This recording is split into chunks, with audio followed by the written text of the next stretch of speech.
Bilo da ste već iskusan povrtlar ili ste novi u tom poslu, uvijek se može nešto novo naučiti i treba ostaviti prostora za nova saznanja i istraživanje. S obzirom da se vremena mijenjaju, pa tako i sama klima i vremenski uslovi, nerijetko se nađemo u novim situacijama i neke kulture moramo uzgajati na drugačiji način ili u drugo vrijeme.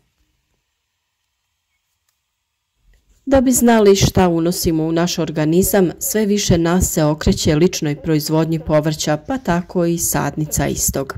Danas ćemo pričati o uzgoju paradajza iz sjemena, svim koracima koje je potrebno uraditi kako bi dobili kvalitetne plodove.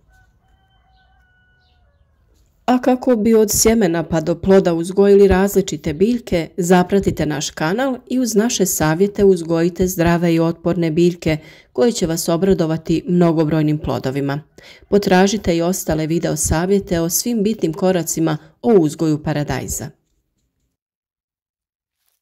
Pa krenimo redom. Ono što je bitno jeste priprema sjemena.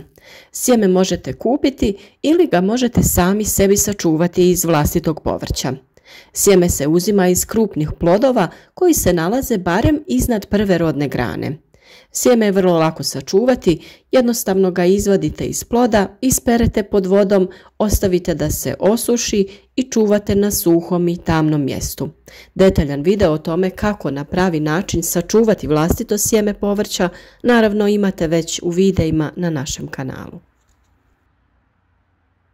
Ovisno o roku i načinu uzgoja, presadnice povrća se proizvode na otvorenom ili u zaštićenom prostoru, a isto tako kada se radi o samoj sadnji. Uzgoj povrća iz presadnica omogućuje raniju proizvodnju na otvorenom, a time i bolju godišnju izmjenu kultura i bolje iskorištavanje proizvodne površine. Da bi sjeme klijalo, možete ga staviti između dvije mokre maramice u neku posudu i tako vlažno ostaviti dok ne proklija.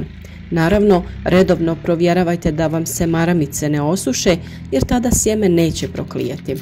Na ovaj način možete odmah obaviti odabir klijalog sjemena i onog koje možda nije kvalitetno i nije i neće proklijati.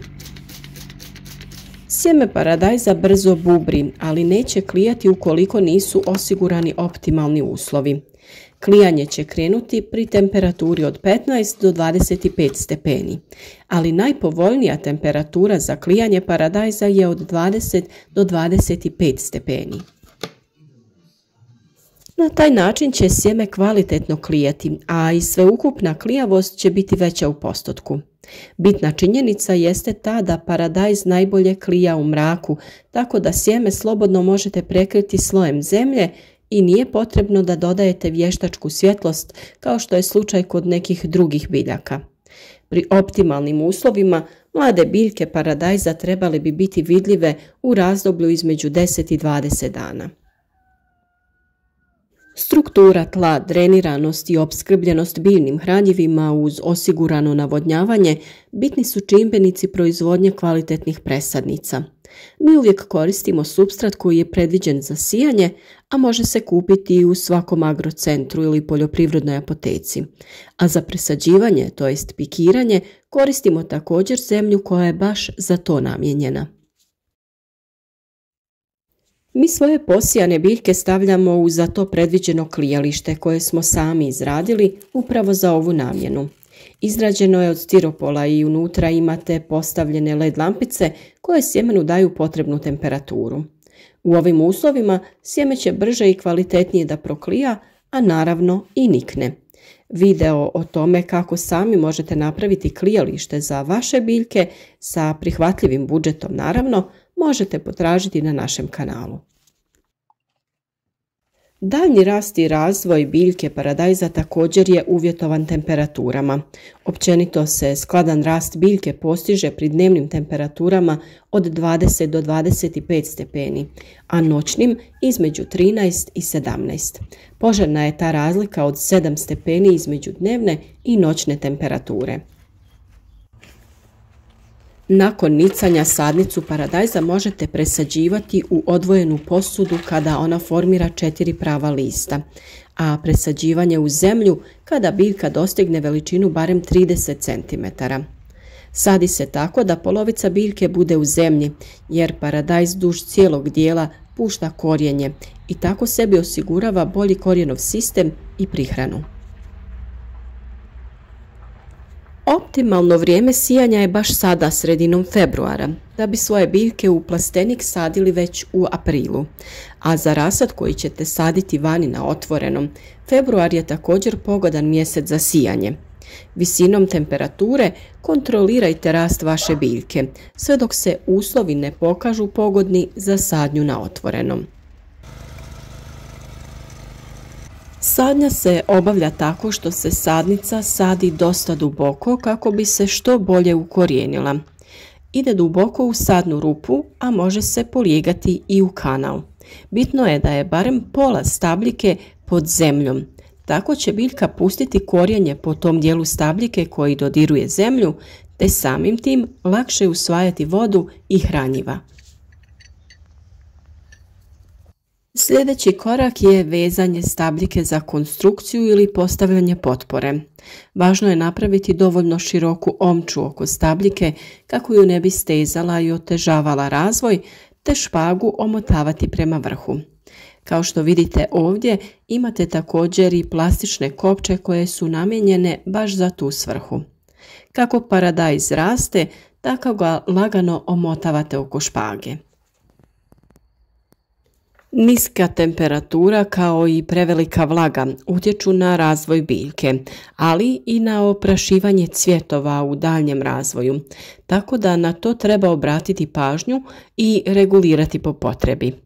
Oprašivanje u zatvorenom prostoru kao i na otvorenom obavljaju kukci, vjetar ukoliko se redovno provjetrava, te se to može raditi ručno laganim drmanjem rodnih grana paradajza.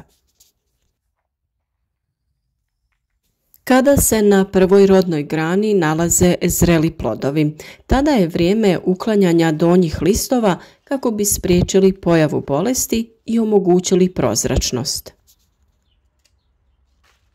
Jednostavno oštrim škarama odrežete sve listove koji se nalaze ispod te rodne grane. Uklanjanje se dalje nastavlja na jednak način kako dozrijevaju plodovi na sljedećim rodnim granama. Paradajz pored pazuha lista pušta zaperke koje je potrebno uklanjati. Ukoliko to ne bi činili, dobili bi bespotrebnu džunglu i riskirali bi oboljenje biljaka te smanjen kvalitet i količinu plodova. Zaperke treba uklanjati dok su veličine između 2 do 5 cm. Biljku paradajza najbolje je prikratiti nakon 6. rodne grane, to jest odrezati joj vrh. Ako to ne bi učinili, svaka naredna grana dala bi sitnije plodove, a oni bi oduzimali hranjiva plodovima na nižim slojevima, pa bi samim tim i oni gubili na kvaliteti. Paradajzu nije potrebno previše vode, na primjer kao paprici, ali je vrlo važno redovno zalijevanje. Najbolje je to raditi u jutarnjim satima, 1 litru vode po biljci, a u vrućim ljetnim danima može se to raditi i 2 puta dnevno. Sa količinom vode nije dobro pretjerivati jer samim tim možemo uzrokovati prevelik unos vode te bi plodovi mogli da krenu pucati. Vrlo je važna i pravilna prihrana. Tu u priču dolaze NPK hranjiva. Vjerujem da ste svi do sada naučili šta znači koje slovo i kako se koristi. N je oznaka za dušik i koristi se kod razvoja zelene mase biljke. P je fosfor i on je zadužen za jačanje korijena, ali i ostatak biljke, te pridonosi boljem unošenju ostalih hranjivih materija u biljku. K je kalij i zadužen je za kvalitetan razvoj plodova i njihovu bujnost. Samim tim prema trenutnim potrebama biljke gledamo da taj određeni broj bude u omjeru više zastupljen. Kod intenzivnog razvoja plodova koristimo omjer 10-10-40 sa većim udjelom kalija. Koristite ga prema uputstvu proizvođača koji je vama dostupan. Ovakva kristalonska prihrana vrlo je jednostavna za korištenje. Rastopi se u vodi i sa tim se zalijevaju biljke. Tu je naravno i neizostavni kalcij koji može doći u ovom sličnom obliku, to jest u granulama, rastopi se u vodi i također prihranjuju biljke. Za ovakvu prihranu možemo naći i zamjenu. U prirodi dušik imamo u zelenim masama koje se mogu sijeti kao predkulture i zaoravati, a kopriva je najbogatija i može se koristiti kroz navodnjavanje ili koristiti špricanjem preko lista. Fosfor imamo u gavezu, a kalij imamo u pepelu. Sve o pripremi ovih preparata imate već u videima na našem kanalu. Kalcij je također neophodan, pogotovo u ljetnom periodu. Visoke temperature i suša otežavaju razvoj plodova, a kalcij je najbitniji za njihovu čvrstoću i pravilan oblik i razvoj. Sa njim direktno utječete na zaštitu od vršne truleži plodova. Kada su te visoke temperature, biljci je najbitnije dati folijarnu prihranu, to jest preko lista. Korijen nije u mogućnosti da pravilno usvoji hranjiva iz tla, iako su mu dostupna. Nadamo se da vam je ovaj video bio od pomoći, jer smo se potrudili da prikažemo sve faze uzgoja rasada paradajza iz sjemena, sadnje, načina održavanja stabljike i same prihrane. Naravno, za sva dodatna pitanja tu smo na raspolaganju, slobodno pišite vaše komentare.